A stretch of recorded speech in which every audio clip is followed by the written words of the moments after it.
नमस्कार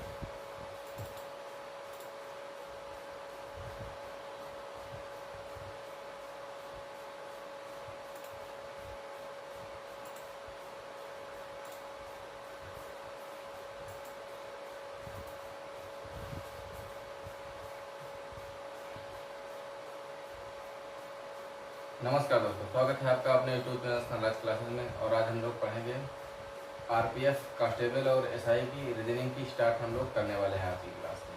तो सबसे पहले हम लोग सिलेबस देखेंगे, सिलेबस को नोट डाउन करेंगे। उसके बाद में जिस हिसाब से सिलेबस रहेगा उस हिसाब से हम पहले चैप्टर से स्टार्ट करेंगे रीजनिंग को। देखो, ये है हमारा मैथमेटिक का, जिसमें अर्थगणित पूछी जाएगी, ओनली अर्थगणित पूछी जाएगी। उसके चैप्टर ये दिए गए हैं, ठीक है। दूसरा आपका पार्ट है जो जनरल इंटेलिजेंस एंड रीजनिंग का है, जिसमें इतने चैप्टर दिए गए हैं और जीएस वाले इतने क्वेश्चन दिए गए हैं, चैप्टर दिए गए हैं। जो ओवरऑल आरपीएफ कांस्टेबल का जो सिलेबस है 120 क्वेश्चन उसमें पूछे जाएंगे। एक क्वेश्चन 1 नंबर का होगा, यानी 120 क्वेश्चन 120 नंबर के आपसे पूछे जाएंगे, जिसमें 35 नंबर आपका रीजनिंग से पूछा जाएगा, 35 नंबर आपका मैथ से पूछा जाएगा और 50 नंबर आपका जीएस का रहने वाला है। यानी 50 नंबर की आपकी 50 क्वेश्चन रीजनिंग मैथ उससे जीएस से पूछे जाएंगे, 35 क्वेश्चन आपके रीजनिंग से पूछे जाएंगे और 35 क्वेश्चन ही मैथ से पूछे जाएंगे। तो हम लोग आज से पढ़ेंगे रीजनिंग, वो भी जितने भी चैप्टर दिए गए हैं। पहला चैप्टर है एनालॉजी, जिसको बोलते हैं सादृश्यता, उसमें संबंध वाले क्वेश्चन पूछे जाते हैं। दूसरा चैप्टर दिया गया है वन ऑड ऑन आउट, यानी विषम को छाड़ना होता है, उसमें विषम वाला हमको छाड़ना होता है। दूसरा दिया गया सीरीज, यानी श्रृंखला से जो क्वेश्चन बनते हैं वो चैप्टर हमसे पूछा गया है। चौथा क्वेश्चन है स्टेटमेंट एंड कैलकुलेशन वाला। उसके बाद है कोडिंग एंड डिकोडिंग वाला। उसके बाद दिया गया है मैथमेटिकल ऑपरेशंस। उसके बाद चैप्टर दिया गया है मैट्रिक्स। उसके बाद है रक्त संबंध यानी ब्लड रिलेशन। उसके बाद दिया गया है नॉन वर्बल। फिर दिया गया है मिसिंग, यानी मिसिंग वाले नंबर क्वेश्चन पूछा जाएगा। इस तरीके से हमारा मिलकर कुछ चैप्टर कितने दिए हैं, इसमें 10 टॉपिक हैं, कुछ 10 टॉपिक, उसको हम लोग आसानी से कवर करते हुए चलेंगे। आज का पहला टॉपिक जिसका नाम है एनालॉजी। एनालॉजी से हम लोग स्टार्ट करने वाले हैं। बहुत आराम से पढ़िएगा और नोट्स बनाते हुए पढ़िएगा, ठीक। आरपीएफ में जो बच्चे फॉर्म डाले हैं उसको आराम से कॉपी बनाएंगे रीजनिंग की, उसमें आराम से जितने भी पॉइंट रहेंगे पॉइंट को सबसे पहले नोट डाउन करेंगे। कुछ इंपॉर्टेंट बातें होंगी हर एक चैप्टर से रिलेटेड, वो लिखेंगे। उसके बाद में उसी से रिलेटेड उसके नीचे क्वेश्चन लिखेंगे, ठीक है। इस तरीके से हम लोग आराम से पढ़ते हुए चलेंगे। रही बात दूसरे एग्जाम की, जैसे यूपीपी वाले, वो भी यही सेम रीजनिंग उसमें भी पूछी जाती है। वो बच्चे हैं वो भी यहाँ से प्रैक्टिस कर सकते हैं। अगर नहीं उनकी कॉपी बनी है, नोट्स नहीं बने हुए हैं, तो वो साथ साथ नोट्स भी बना सकते हैं। अगर नोट्स बने हैं तो नोट्स बनाने की कोई ज़रूरत नहीं है, आराम से सिर्फ क्वेश्चन की प्रैक्टिस करना है, बाकी कुछ नहीं करना है। अगर कुछ नया लगता है तो नोट कर लेना है, नहीं नया लगता है तो सिर्फ प्रैक्टिस करते हुए हम लोग आगे बढ़ेंगे। तो पहला चैप्टर है एनालॉजी, यानी सादृश्यता से क्वेश्चन पूछे जाते हैं। तो सादृश्यता हम लोग स्टार्ट कर रहे हैं। जितने भी एग्जाम होते हैं जिसमें रीजनिंग पूछी जाती है, उस सभी एग्जाम के लिए ये क्लास बेनिफिट होने वाली है। चलिए दोस्तों शुरू करते हैं। सादृश्यता, उसमें पॉइंट दिया गया है, कुछ महत्वपूर्ण बातें होती हैं इस चैप्टर को बनाने के लिए। सबसे कुछ इंपॉर्टेंट जो तथ्य होते हैं उनको हम लोगों को याद रखना होगा। पहला पॉइंट लिखा गया है, दिए गए प्रश्न में जो संबंध बनाए वो बिल्कुल सटीक बनाए, यानी जो भी संबंध बनाएगा, यानी जो भी ऑप्शन क्वेश्चन के अकॉर्डिंग सटीक होगा उसी को हम लोग सिलेक्ट करें। पहला पॉइंट लिखा गया है। दूसरा पॉइंट कहा, यदि दो विकल्पों में समान संबंध बन रहा हो तो सही विकल्प का चुनने का प्रयास करें। कहने का मतलब ये है कि अगर क्वेश्चन आपसे पूछ लिया जाए, कोई क्वेश्चन पूछा जाएगा, उसी के आंसर उसमें 4 ऑप्शन में दिए रहते हैं। 4 ऑप्शन में 2 जो ऑप्शन रहते हैं, हो सकता है 2 ऑप्शन सेम तुमको लगे, कि हो सकता है तुमको लगे कि जो ऊपर दिया गया प्रश्न है उसके अनुसार आप विकल्प ए भी सही है, विकल्प बी वाला भी सही है, अब हमको कौन सा सिलेक्ट करना है। उसीलिए ये पॉइंट दिया गया है कि जो 2 विकल्पों में समान संबंध है, कि अगर क्वेश्चन 2 ऑप्शन तुमको सही लग रहे हों, 2 आंसर तुमको सही लग रहे हों, तो उनमें सबसे जो सही वाला विकल्प होगा उसी को हम लोग टिक करेंगे, उसी को हमको चुनने का प्रयास करेंगे। पहली बात ये। अगला जो पॉइंट दिया गया है 3 नंबर पॉइंट, कहा है उत्तर प्राप्त करने के लिए अपनी सोच सकारात्मक यानी पॉजिटिव रखें। कहने का मतलब जब रीजनिंग का कोई क्वेश्चन बना रहे होते हैं उस कंडीशन में हमको अपनी सोच को पॉजिटिव में रखना है, ना कि निगेटिव में रहना। बात क्लियर है, क्योंकि हमेशा पॉजिटिव वाला आंसर सही होता है, निगेटिव वाला गलत होता है। ठीक, इस तरीके से हम लोग काम करेंगे, यानी हमको सकारात्मक सोच अपनी मेंटेन रखना है। फिर कहा प्रश्न की भाषा पर विशेष ध्यान रखना है। प्रश्न की भाषा का मतलब होता है, हो सकता है जो प्रश्न में भाषा दे दिया है वो तुम्हारी समझ में ना आ रही हो, तो हमको क्वेश्चन तो बनाना है, छोड़ना तो है नहीं कि हो सकता है तुम्हारी समझ में ना आ रही हो, बाकी जो बच्चे तुम्हारे साथ में पेपर दे रहे हैं उनकी समझ में आ रहे हो तो वो तो कर लेंगे, तुम्हारा 1 नंबर छूट जाएगा। 1 नंबर छूटने का मतलब सिलेक्शन से बाहर। क्लियर है बात? तो इस तरीके से हम जब भी बात करेंगे, यानी जब एक भाषा हमारी जो क्वेश्चन में जो लिखी भाषा हमारी समझ में नहीं आएगी, तो पेपर हमेशा 2 भाषा में रहता है, एक इंग्लिश में रहता है, एक हिंदी में रहता है। हिंदी में समझ नहीं आएगा तो हम लोग इंग्लिश में कर लेंगे, इस इंग्लिश में देख के क्वेश्चन को सॉल्व कर लेंगे। इंग्लिश में नहीं समझ में आ रहा तो हिंदी में देख के करेंगे। इंग्लिश वाले जो बच्चे रहेंगे, अगर इंग्लिश में नहीं आ रहा तो हो सकता है हिंदी में समझ में आ जाए, और जो हिंदी वाले जो समझ नहीं पा रहे हैं हिंदी में, हो सकता है इंग्लिश में बात समझ में आ जाए। इस प्रकार से हम क्वेश्चन को आसानी से सॉल्व कर पाएंगे। यही बात उसमें भाषा वाले पॉइंट में दिया गया है। ठीक है, फिर दिया गया 5 नंबर पॉइंट। 5 नंबर पॉइंट में दिया गया है कि कई बार परीक्षक सामान्य ज्ञान से संबंधित प्रश्नों को संबंध भी दे देता है, अतः अपना सामान्य ज्ञान भी सही रखें। सामान्य ज्ञान का मतलब होता है कि आपका जीएस से जैसे भूगोल हो गया, विज्ञान हो गया, इतिहास हो गया, नागरिक शास्त्र हो गया, तुम्हारा संविधान हो गया, इस सभी सब्जेक्ट से क्वेश्चन उठा के इसमें सिलोगिज में बना देता है, सॉरी एनालॉजी में बना देगा है, सादृश्यता वाले में, उससे भी क्वेश्चन बन जाता है। कहने का मतलब हम इसमें जो भी पॉइंट इंपॉर्टेंट वाले हैं, ये पॉइंट को हम अपनी नोटबुक में आराम से पॉइंट वाइज नोट करते हुए चलेंगे। जितने भी पॉइंट इंपॉर्टेंट वाले हैं हम सब नोट करना है, उसके बाद जो क्वेश्चन होगा उसके बाद क्वेश्चन लगाना। सबसे पहले ये पॉइंट नोट करना है। जो बच्चे चैनल पे नए हैं और रीजनिंग पहली बार पढ़ रहे हैं, नोट्स बनाते हुए पढ़ेंगे, यानी जो भी सादृश्यता वाला चैप्टर डालेंगे, जितने ये पॉइंट हैं लिखते हुए आराम से चलना है। वो चाहे आरपीएफ वाले बच्चे हों, चाहे यूपीपीएससी एग्जाम वाले हों, सीएचएसएल वाले हों, या कोई भी एग्जाम में जिसमें रीजनिंग पूछी जाती है, आराम से पढ़ते हुए चलेंगे, टेंशन नहीं लेना है। बात क्लियर है? अब सुनो, कहने का मतलब कहा है, 5वां क्वेश्चन पॉइंट कहा है कई बार परीक्षक सामान्य ज्ञान से क्वेश्चन बना देता है। कहने का मतलब सामान्य ज्ञान से कैसे बनाता है? जैसे मान लिया जाए, कह दे कि ईरान का संबंध बता दे तेहरान से है, तेहरान से है, तो आगे बना दे क्वेश्चन कि मलेशिया का संबंध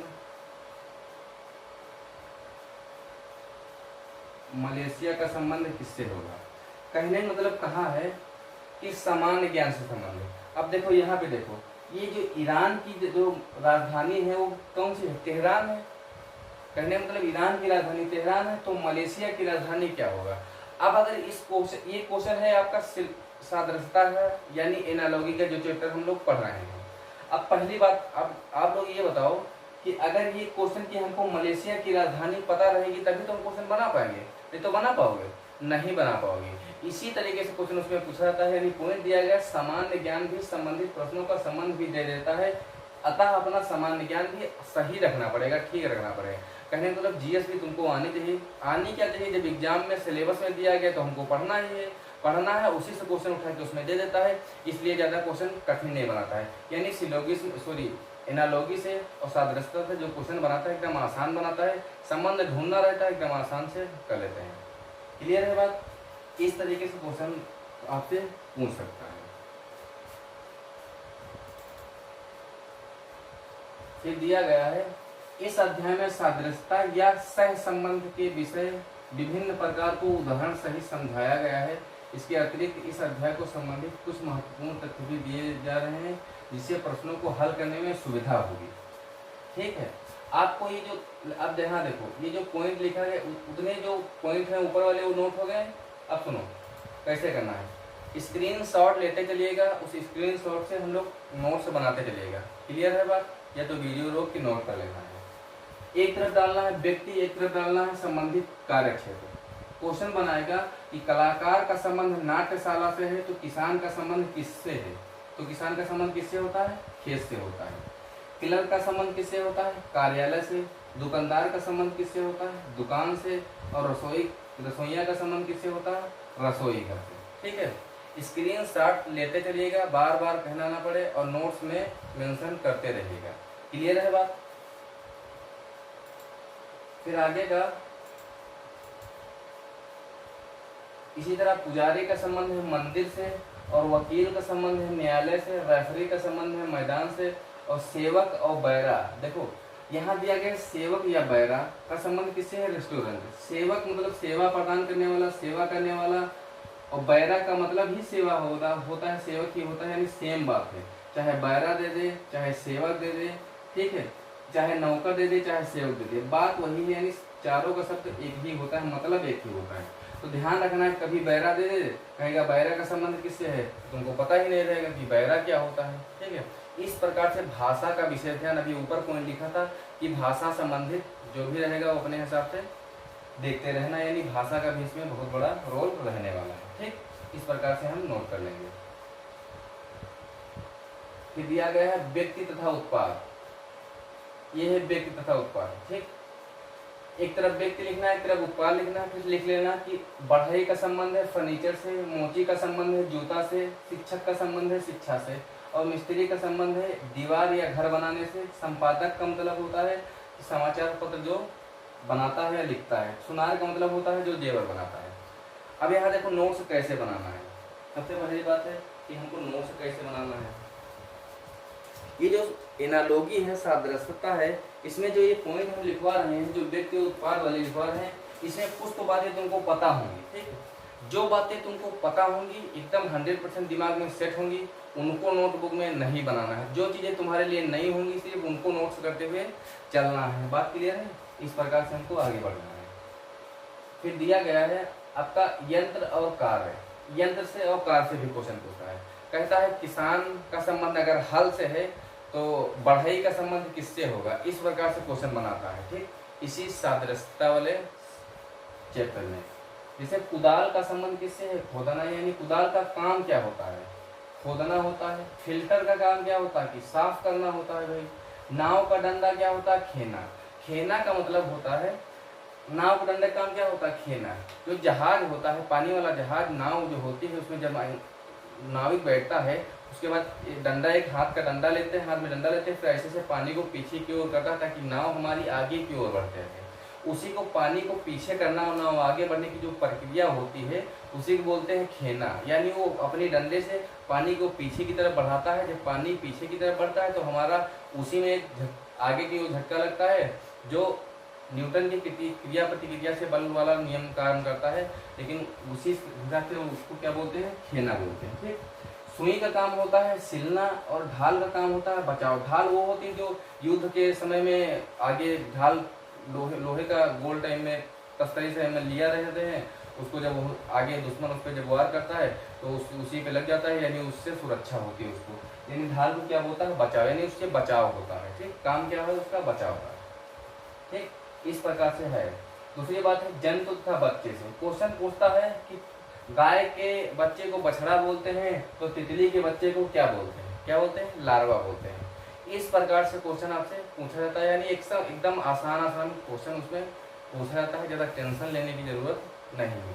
छोटा सा चैप्टर एकदम आराम से हम लोग पढ़ते हुए चलेंगे। तितली का संबंध किससे है, लार्वा से, और गाय का संबंध किससे है, बछड़ा से। भेड़ का संबंध मेमना, यानी भेड़ के बच्चे को क्या बोलते हैं, मेमना बोलते हैं। शेर के बच्चे को शावक बोलते हैं। बहुत ज़्यादा इंपॉर्टेंट है ये भेड़ वाला और ये शेर वाला, ठीक है। इस प्रकार से हम लोग करते हुए चलेंगे। फिर लिखा है एक तरफ जंतु लिखा है, एक तरफ बच्चे लिखा है। कहने मतलब ये जंतु है और उसी के बच्चे जो होते हैं उनका नाम दिया गया है, ठीक है। क्वेश्चन कहेगा श्वान या कुत्ता के बच्चे को क्या बोलते हैं, तो पिल्ला बोलते हैं। चाहे क्वेश्चन में श्वान दे दे, चाहे क्वेश्चन में कुत्ता दे दे, बात किसकी कर रहा है, कुत्ते की कर रहा है। यानी श्वान भी दिया रहे तो भी कुत्ते की, कुत्ता तो कुत्ता नाम है ही। हो सकता है श्वान नाम ना पता हो, कुत्ता आपको पता हो, तो जो भी नाम दिया है यहाँ पे दूसरा वाला नाम वो एकदम दिमाग में सेट कर लेना है, क्योंकि क्वेश्चन में इसी तरह भाषा घुमा के क्वेश्चन बनाता है। क्लियर है बात। मुर्गी का संबंध, यानी मुर्गी के बच्चे को क्या बोलते हैं, चूजा बोलते हैं। मेढक के बच्चे को बेंगची बोलते हैं। किसको, बेंगची। कीट को क्या बोलते हैं, लार्वा बोलते हैं, ठीक है। इस प्रकार से क्वेश्चन का संबंध आपसे पूछा जाएगा। फिर है उत्पाद और कच्चा पदार्थ से। उत्पाद से और कच्चे पदार्थ से कहा है कागज किससे बनता है? लुगदी से। यानी कागज को बनाने के लिए कच्चा माल हमारे पास क्या होता है? वो होता है लुगदी। क्या होता है? लुगदी होता है। ठीक है। फिर मदिरा को बनाने का हमारे पास क्या होता है? कच्चा पदार्थ अंगूर होता है। फिर प्रिज्म किससे बनता है? शीशा से। फर्नीचर किससे बनता है? लकड़ी से। पुस्तक किससे बनती है? कागज से। और वस्त्र किससे बनता है? धागा से बनता है। ठीक है। इस प्रकार से ये संबंध हमको आराम से नोट कर लेना है। जो भी पॉइंट इसमें आपको क्लियर रहेगा, तुमको याद रहेगा, उसको नोटबुक में ना लिखिएगा ताकि टाइम आपका बचता रहे। नहीं पता है उसको आराम से नोट करते चलिएगा ताकि हमको आगे कोई दिक्कत ना हो क्वेश्चन को बनाने में। क्लियर है बात? ज़्यादातर क्वेश्चन एग्जामिनर बनाता है इसी सब पॉइंट से बनाता है, इसलिए इसको आराम से नोट कर लेना है। क्योंकि ये हम थ्योरी हम लोग देख रहे हैं, अभी जब क्वेश्चन करना शुरू करेंगे तो ये सब उसी में काम आएगा। क्लियर है बात? फिर दिया गया है वस्त्र का जूता का संबंध किससे है? चमड़ा से। अब यहाँ उत्पाद है, कुछ कच्चा पदार्थ दिया गया है। तेल किससे बनता है? तिलहन और बीज से बनता है। मक्खन किससे प्राप्त किया जाता है? तो दूध से प्राप्त किया जाता है। धातु किससे बनती है? अयस्क से बनती है। यानी अयस्क धातु डायरेक्ट मिट्टी से नहीं प्राप्त होती है, धातु हमको डायरेक्ट मिट्टी से नहीं प्राप्त होती है, अयस्क प्राप्त होता है। अयस्क निकाला जाता है, फिर उससे हमारी धातु निकाली जाती है। इसका संबंध किससे है? धातु से। रबड़ का संबंध किससे है? लेटेक्स से। दही का संबंध दूध से है। कंबल का संबंध ऊन से है, यानी कंबल हमारा किससे प्राप्त होता है? तो ऊन से प्राप्त होता है। बात क्लियर है? फिर है कुछ धर्म और उसके स्थल, यानी कुछ धर्म है उसके संबंधित जो स्थल है वो दिए गए हैं। कहा है हिंदू का संबंध किससे है? तो मंदिर से है। पारसी का संबंध है किससे? पारसी अग्नि मंदिर से। ईसाई का धर्म गिरजाघर से। बौद्ध धर्म का संबंध है बिहार से। इस्लाम का धर्म है आपका मस्जिद से। यही प्रकार से क्वेश्चन दिया रहेगा। सिख का संबंध किससे दिया है? गुरुद्वारा से। यहूदी का संबंध है सिनेगार से। जैन धर्म का संबंध है मंदिर से। इस्लाम का संबंध है मस्जिद से। यहूदी वाला बहुत ज़्यादा इंपॉर्टेंट है, किसका संबंध है? सिनेगार से। ठीक, सिनेगार लिखा है, कहीं कहीं क्वेश्चन एग्जामिनर का एक दो बार क्वेश्चन पूछा है तो उसमें सिनेगार शब्द लिख के देता है, तो कंफ्यूजन नहीं करिएगा। ठीक, क्लियर है बात? सिनेगार और सिनेगार दोनों बात वही है। अब बात होती है कि जो प्रश्न पूछे जाते हैं उनके लिए कुछ इंपॉर्टेंट बातें हैं जिसकी वजह से हम क्वेश्चन को बना पाते हैं। क्वेश्चन दिया गया है, यानी दिया गया है थ्योरी प्रतियोगी परीक्षाओं के प्रश्न, यानी दिए गए निर्देश में कहा है इस प्रकार की परीक्षा में 3 शब्द दे दिया जाता है। ठीक है, 3 शब्द देता है, जैसे कि यहाँ दे देगा, कहेगा ईरान, जैसे अभी हम बताए थे आपको पहला क्वेश्चन, ईरान का संबंध है तेहरान से। आराम से समझिएगा, जहाँ कंफ्यूजन होगी बताइएगा।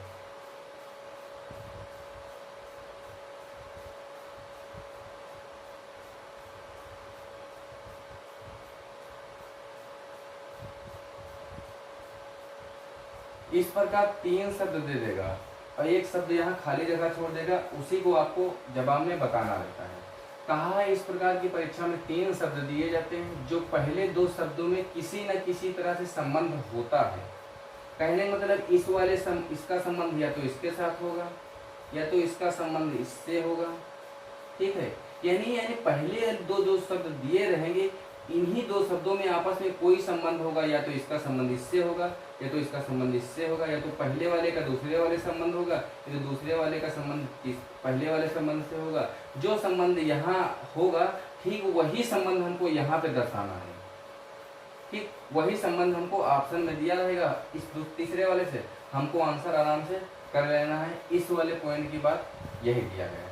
कहा है एक प्रकार की परीक्षा में, इस प्रकार की परीक्षा में 3 शब्द दिए जाते हैं जो पहले 2 शब्दों में किसी न किसी रूप से संबंध होता है, यानी 2 शब्दों में किसी न किसी रूप से संबंध होता है। इसी आधार पर तीसरे शब्द में संबंध दिए गए विकल्पों में हमको छांटना रहता है। ठीक, ये बात इस वाले पॉइंट में दी गई है।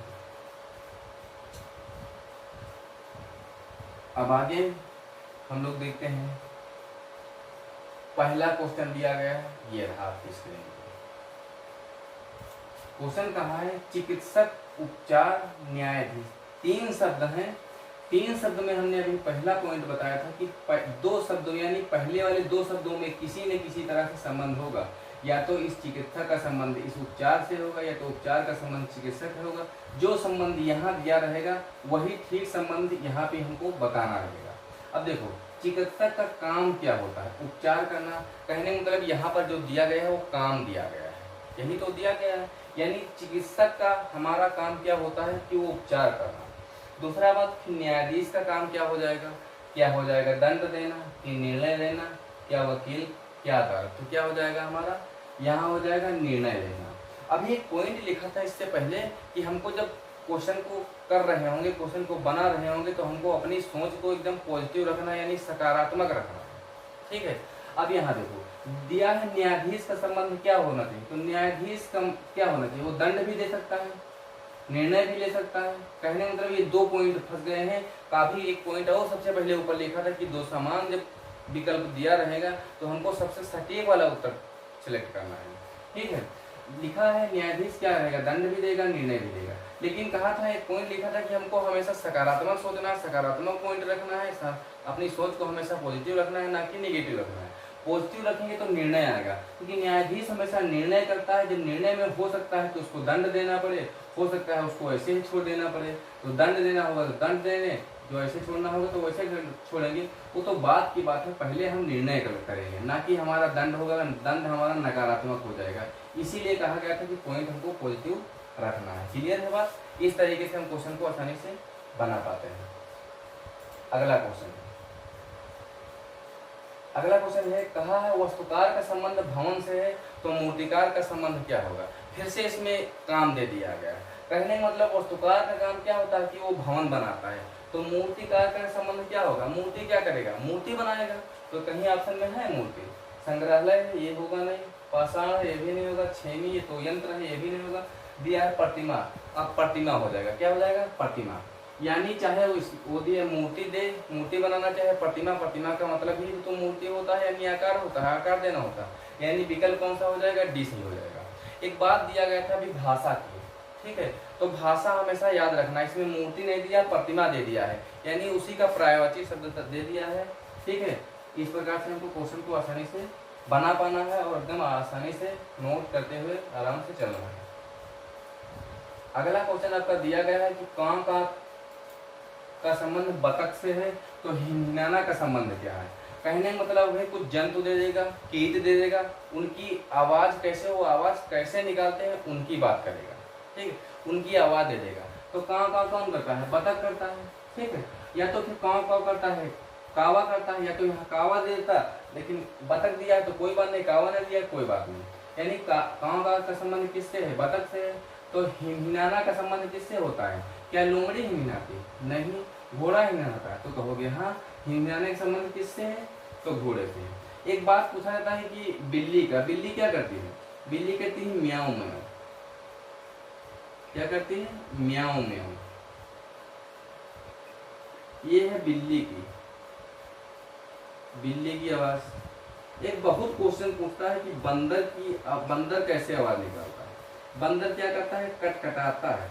क्या करता है, कटकटाता।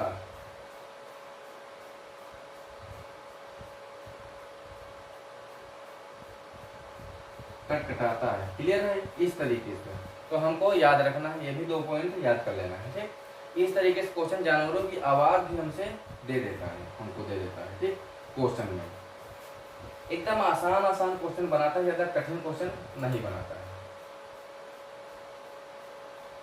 दिया गया है ईंट का दीवार से संबंध है, वही संबंध सेल का संबंध किससे होगा। कहने मतलब ये ईंट और दीवार का कुछ आपस में कनेक्शन है, कुछ संबंध है, तो सेल का उससे किससे होगा। तो ईंट से क्या होता है, ईंट से हमारा क्या होता है, ईंट से बनाया जाता है दीवार। ठीक, ईंट से दीवार बनाई जाती है।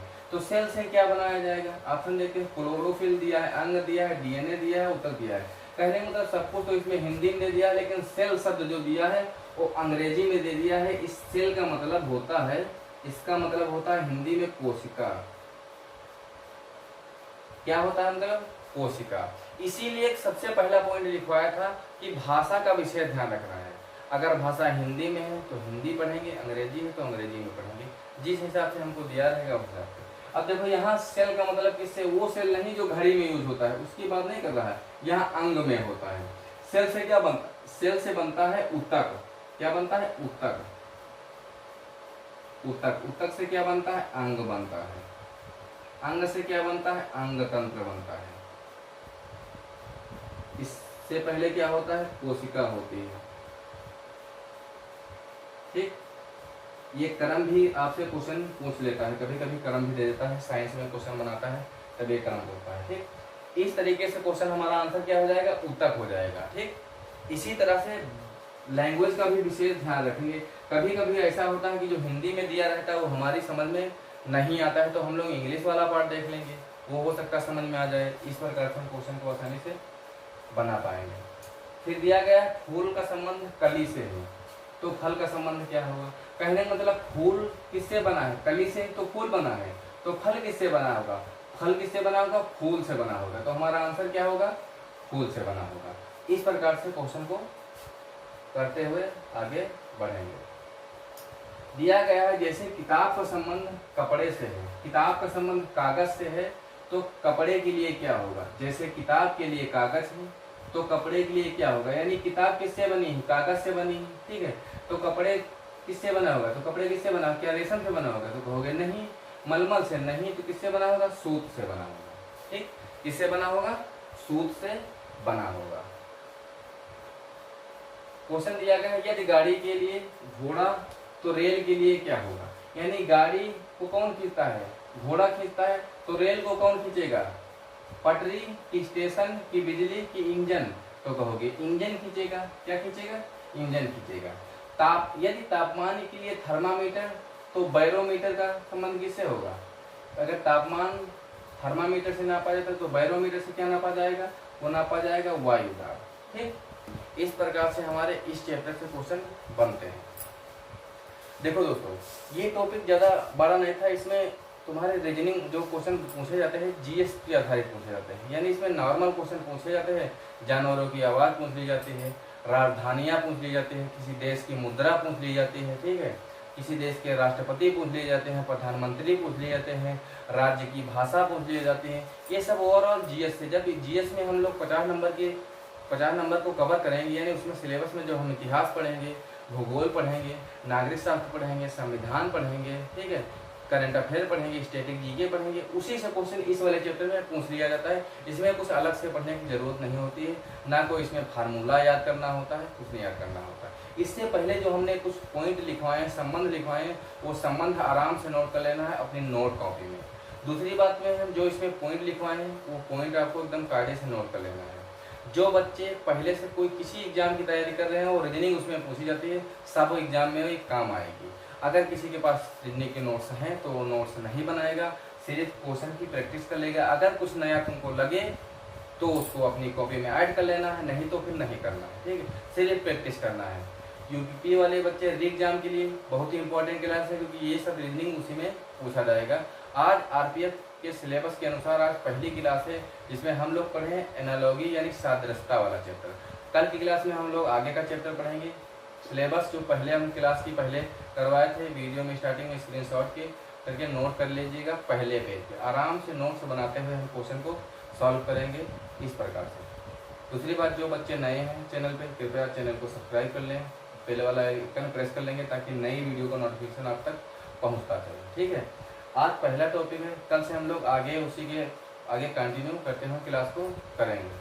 थैंक यू दोस्तों।